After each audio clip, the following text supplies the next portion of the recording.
आप सब जानते हैं कि यहाँ पर पाकिस्तान पुलिस में किस तरह से सिफारशी भर्तियाँ हैं। हम आपस में बहुत प्यार करते थे एक दूसरे से, लेकिन मेरे वालिदैन जो हैं वो राज़ी नहीं थे इस शादी से होके। इसने मुझे आमादा करना चाहा कि मैं घर से भाग जाऊं और हम भाग के जो है वो शादी करें आपस में।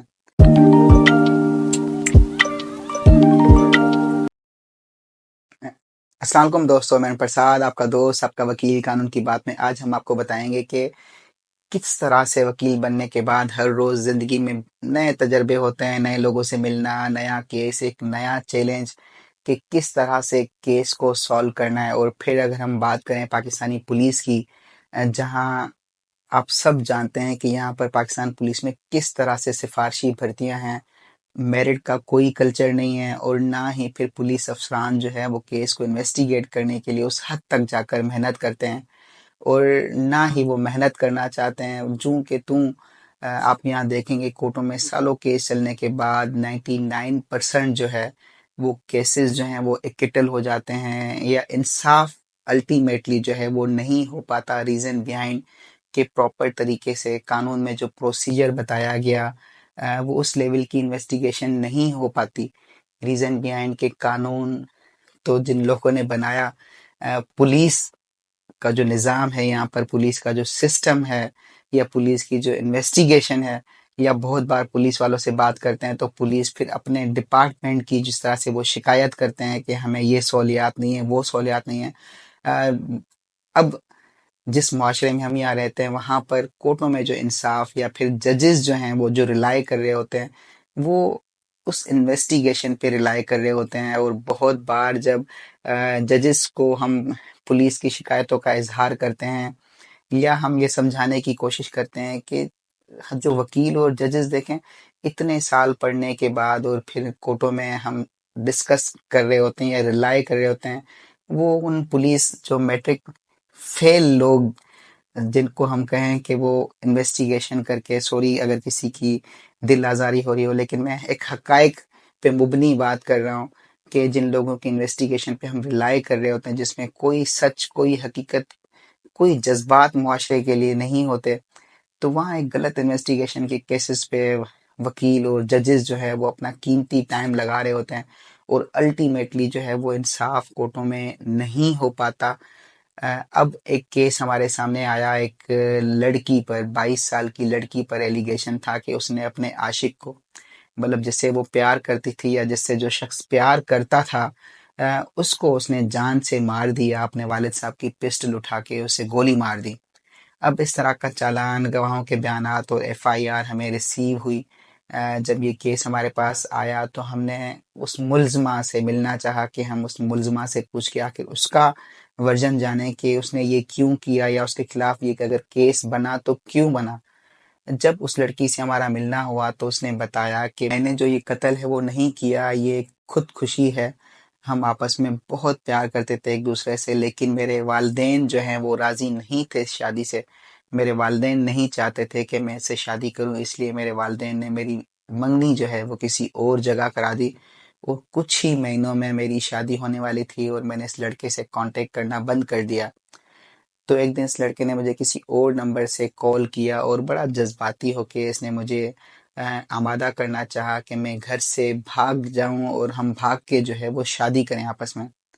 लेकिन मैं घर से भागकर शादी करने के खिलाफ थी। मैंने इसको बड़ा समझाया कि नहीं, मैं वालिदैन की मर्जी के बगैर शादी नहीं कर सकती, मैं घर से जो है वो नहीं भाग सकती। अब हमारे रास्ते अलग हैं और कुछ ही महीनों में मेरी शादी होने वाली है, लिहाजा तुम मुझे भूल जाओ। तो इसने मुझे बड़ा जज़्बाती अंदाज़ में मुझे समझाने की कोशिश की और मुझे आमादा किया कि अगर हम साथ जी नहीं सकते तो हम साथ मर जाते हैं। एक और दुनिया में जो है वो हम मिलेंगे, कोई बात नहीं, अगर ये दुनिया में मिलने नहीं देती तो हम साथ में मर जाएँगे। तो लड़की ने बताया कि उसके बाद हमारी एक मुलाकात हुई जिसमें इसने मुझे और मज़ीद आमादा करने की कोशिश की कि हम जो है वो खुदकुशी कर लें। मेरे वालिद साहब के पास पिस्टल था, तो हमने ये प्लान बनाया कि मैं वालिद साहब का पिस्टल घर से उठाऊंगी और हम जो है वो जाके खुदकुशी कर लेंगे, अपनी अपनी जान जो है वो हम दे देंगे और हम साथ में मर जाएंगे।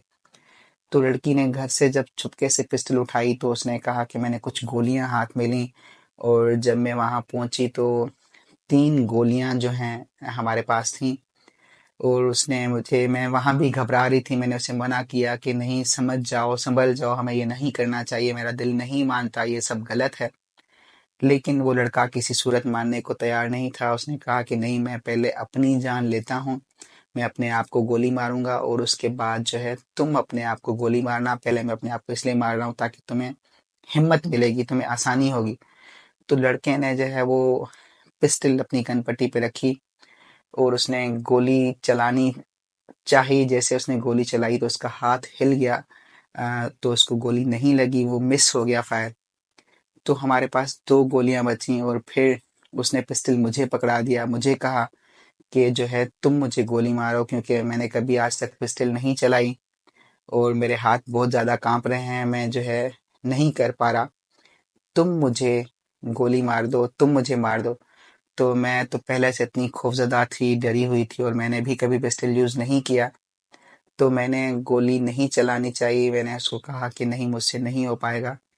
तो यूं ही तेज में आके उसने अपने आप को गोली मार दी। और उसने गोली मारने के बाद अब मुझे अपने आप को ख़त्म करना था। जो ऑप्शन था कि मैं अब अपने आप को गोली मारूं, और मैंने पिस्टल उठाई अपने आप को मारने के लिए। मैं बहुत ज़्यादा परेशान थी, बहुत ज़्यादा खौफज़दा थी। और जब मैंने अपने आप पे गोली चलानी चाही तो वो फायर मिस हो गया। जब वो फायर मिस हुआ, क्योंकि गोलियां सिर्फ और सिर्फ उस वक्त 3 थी जो कि ख़त्म हो चुकी थी, फिर मेरे पास कोई गोली नहीं थी कि मैं दोबारा से अपने आप पे अटेम्प्ट करती। इसी खौफ में मैं वहाँ से भाग कर चली गई। और फिर ये इंसिडेंट लोगों के सामने आया और उसके वालिदैन ने ये एफआईआर कटवाई और मुझ पे ये एलिगेशन है कि मैंने जो है वो उसे गोली मारी। हालांकि मैंने उसे गोली नहीं मारी, उसने अपने आप पे फायर किया, क्योंकि उसके वालिदैन बहुत ही असर रसूख वाले लोग हैं और फिर वो बहुत गुस्सा हैं मुझ पर, मेरी फैमिली पर। तो इसीलिए उन्होंने पुलिस को पैसे दे दिए और ये केस हमारे खिलाफ जो है वो चालान होके आ गया। देखिए कितना बड़ा एक वकील के लिए चैलेंज होता है कि किस तरह से अब इस सिचुएशन से निकला जाए, किस तरह से ये सच जो है वो कोर्ट के सामने लाया जाए। अब ये हमारे सामने एक बहुत बड़ा चैलेंज है कि किस तरह से हम इंसाफ दिला पाएँ। देखिए इंसाफ अ, होना चाहिए, इंसाफ तो ज़ाहिर-सी बात है। बहुत से लोग हमें ये कहते हैं कि आप जो है वो मुल्ज़मान का केस लेते हैं। अब दुनिया की नज़र में वो औरत शायद एक मुल्ज़िमा होगी जिसने अपने आशिक को गोली मार दी, लेकिन हर बार हकायक वो नहीं होते जो लोगों को पता होता है। बहुत बार चीज़ें जो हैं उससे काफ़ी उलट होती हैं। तो एक वकील के लिए बहुत बड़ी रिस्पॉन्सिबिलिटी बनती है कि किस तरह से हम अपने होश हवास में रहते हुए अपनी एक्सपर्टीज़ का फ़ायदा उठाते हुए किस तरह से हमने इस केस में इंसाफ दिलाना है। खैर, हमारे पास ये भी एक नया केस आया जिस पे हम काम करेंगे और वक्तन बवक्तन आपको आगाह करेंगे कि इस केस में मज़ीद क्या हुआ।